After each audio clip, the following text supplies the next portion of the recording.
Hey guys, it's Wednesday, January 18th, and this is Newswave. So the first bit of news comes from Finder.com. What they did was they compiled a large amount of data and graphs and everything to basically show us that gaming essentially is kind of on a downslope, and we are actually losing a lot of gamers. Now, I'll leave the link for this article down in the description for you guys so you can check it out. But basically, they're saying that over the past couple years, specifically from the end of last generation to now, yes, sales are doing well for the PS4, but overall, gamers are essentially disappearing, and we are on like this downward slope now that more than likely will continue throughout this generation. And I think they're failing to realize the big issue here is that the Wii was this odd, very, very big outlying system. I don't think the generation or that generation is going to define basically the crowd that's here now, unfortunately, because back then you were having people like grandparents buying the Wii to play one game, and that's the game that came with it, you know, Wii Bowling, and they're just not going to buy a PS4 or an Xbox One to shoot zombies or you know, kill people in different games. They want to do things like use a remote to bowl. Honestly, those people are probably still using their Wii. Also, the DS, which sold tremendously well, obviously, has really been kind of eaten alive at this point by the mobile market. I mean, it has had a decline, a very steady decline, actually, over the past couple of years, just from the emergence of things like tablets and smartphones being much more commonplace now than they were back in, say, 2006, 2007. So basically, what I'm trying to say is there's more competition from outside sources, and the Wii's audience just is not there anymore. Like I said, that casual crowd that the Wii pulled in, it's just not interested in these consoles right now. They just, motion controls like that was, I think, a one-time thing that really just came out of nowhere. No one saw that coming, and I just think that crowd, again, not interested in things like the PS4, the Xbox One, even the Wii U. They just want to play bowling and tennis. So no, gaming's not on a major decline. It really isn't. The PS4 does well. I mean, it's already over 50 million, and the Xbox One, while not keeping pace with the PS4, it's still doing okay at 26 million, and I'm sure the Switch will sell well. So no, gaming is not dying really at all. It's just this graph does a bad job of basically conveying that to the reader and saying that the video game market is doomed. And we got our first new look at the Xbox UI. This is an update coming out. Basically, I believe they're pushing it off to like the beta testers, essentially the early adopters for the Xbox One update systems. You can sign up to basically be a tester for it. I believe that's what this is going out to. I don't think it's a mass update yet. I do know next week they were saying it is going out to select testers, essentially, which again, if you sign up, you can do that. So before the update went out, this is going out to the insider program for the Xbox users. He actually went on Beam. This is Xbox head of platforming engineering, and it's Mike Ybarra, and he actually went out on his Beam channel and started showing off games. And what he did was he also went ahead and provided the users who are watching with kind of a quick look at the Xbox One's quick UI, mostly the guide button when you hit it and you pull up the side panel. It's a little different now. You'll see a little screenshot here for it.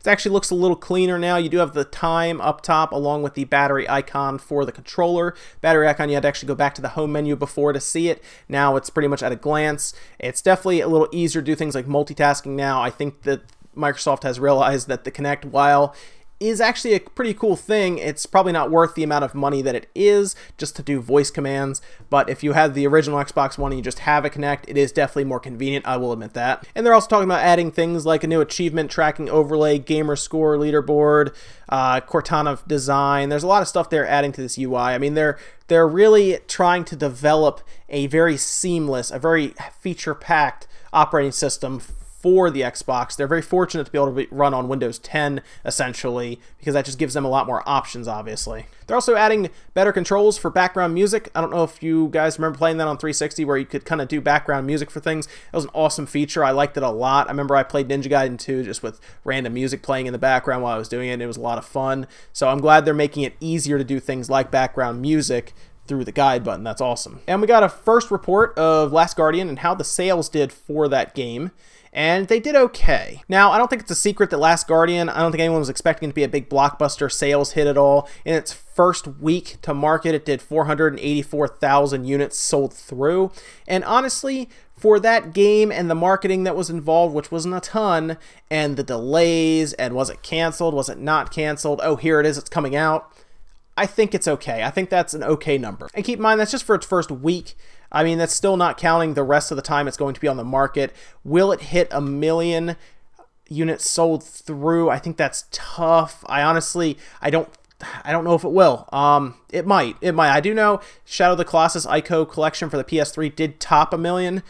I don't know if Last Guardian will. It'll be close. I feel like it will, but that might only come after a price drop, and maybe maybe people go in and start doing impulse buys if it's like $30 on the shelves. So yes, if it gets a price drop, I could see it top 1 million. I think if not, it'll probably top out around 800, 900,000, probably just shy of that 1 million mark. But like I said, for a game that was all over the place, is it canceled, is it not? You know, that's not a bad number. I think that's pretty good. So the next bit of news is kind of interesting, mostly because it brings up the idea of business ethics in video games, specifically between PR agencies and like reviewers and people who basically check the games out, let us know if they're worth buying. You probably know that as well as anyone, with IGN posting scores. Blogs do it all the time, and it's become very popular for these outlets to do these. So even if you're like a small outlet, you can still do it. And what's happening right now, this is actually coming from Cog Connected, and they recently shared a story. Basically, an email was sent to them about possibly reviewing a game coming out by Badfly Interactive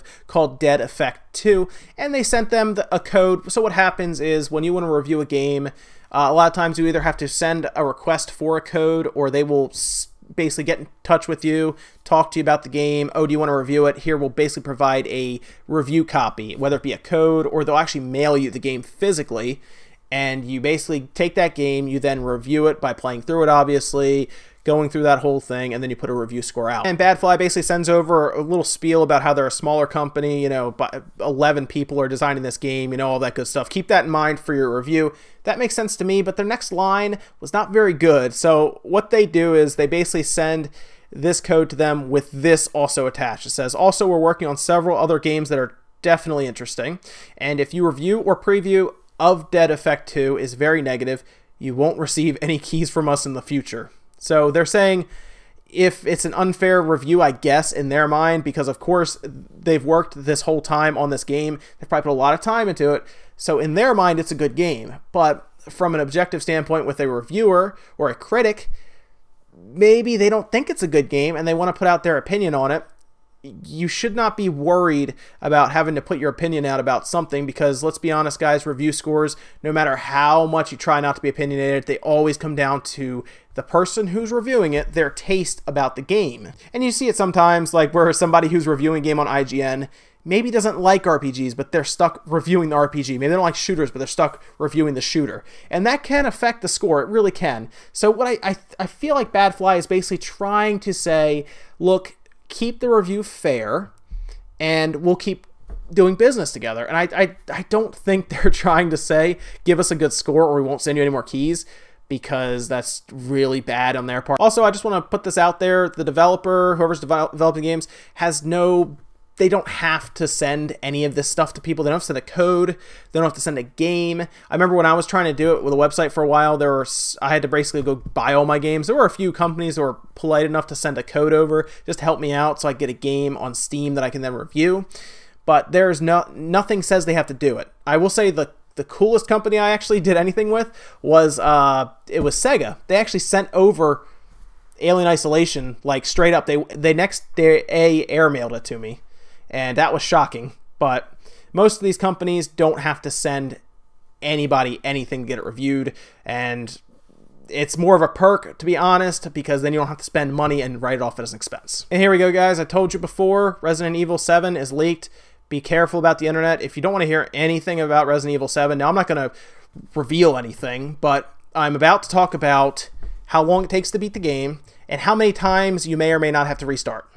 So if you don't want to hear that, stop right now, jump forward probably a couple minutes, or check the timestamps in the description. So here we go. We talked about it being leaked in Saudi Arabia. Well, several people have now finished the game. They've basically come out onto blogs, forums, everything, and said that it took them 10 hours to beat the game, and they had to restart, which I assume means they died and had to continue over 100 times. That also means the game may be shorter than 10 hours, because if you have to keep restarting, obviously you're wasting time by restarting, going back through certain parts of the game, depending on where your save point or checkpoint was.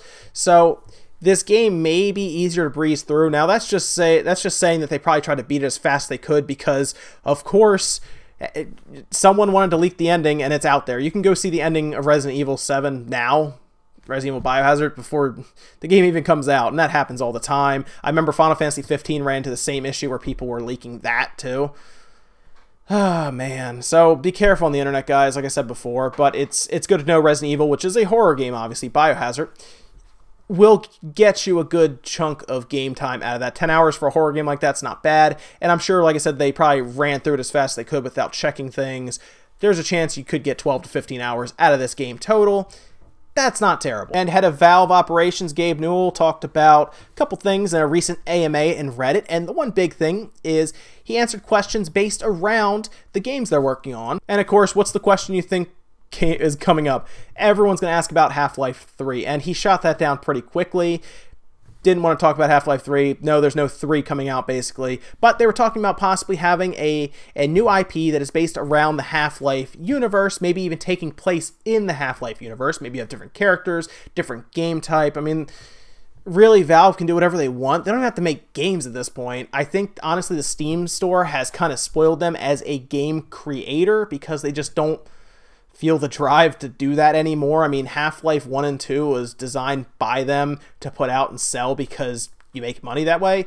Well, now because Steam is so successful, they can make games whenever they want or not make games. And honestly, I hate to say it, there's a chance we never see Half-Life 3 because at this point, it's been put up on such a pedestal that it will never be good enough for the fans. And that's unfortunate because they probably really want to play through the next part of Half-Life, but even if honestly, if I was head of Valve, I would never make Half-Life 3 because you're going to put it out and it's going to get trashed online. Even if it's an awesome game, it's never going to reach that level that these fans have put it to. And the last bit of news comes from Mass Effect Andromeda. So if you're curious about anything new about Mass Effect Andromeda, maybe making a little different from the older Mass Effects, well, lead designer on Mass Effect Andromeda, Ian Fraser, actually came out on Twitter and gave us a little interesting little tidbit. So on Twitter, he came out and said, pro tip, in Mass Effect Andromeda, you can craft your own Krogan-style hammer and name it Grabthar's Hammer, which is an awesome reference to Galaxy Quest. Now, I have a feeling some of you guys may be a little young for that, unfortunately, but go watch Galaxy Quest. It's actually pretty funny. So this pretty much tells us that you can craft your own weapons, which is kind of a cool idea. It could give some longevity to the game outside of just the story mode. I'm sure there'll be maybe really legendary weapons or something you can make. And then, of course, you can name your weapon, which, if this becomes a straight-up online game as well, will probably lead to some very terrible names that'll be online. And that's it for Newswave today, guys. Make sure you comment, like, subscribe, all that good stuff. And I will see you tomorrow for more Newswave, and maybe we'll try to maybe we'll try to do some live streaming tonight as well. So it's tough. There's a lot of work going on. So I'll see you guys next time.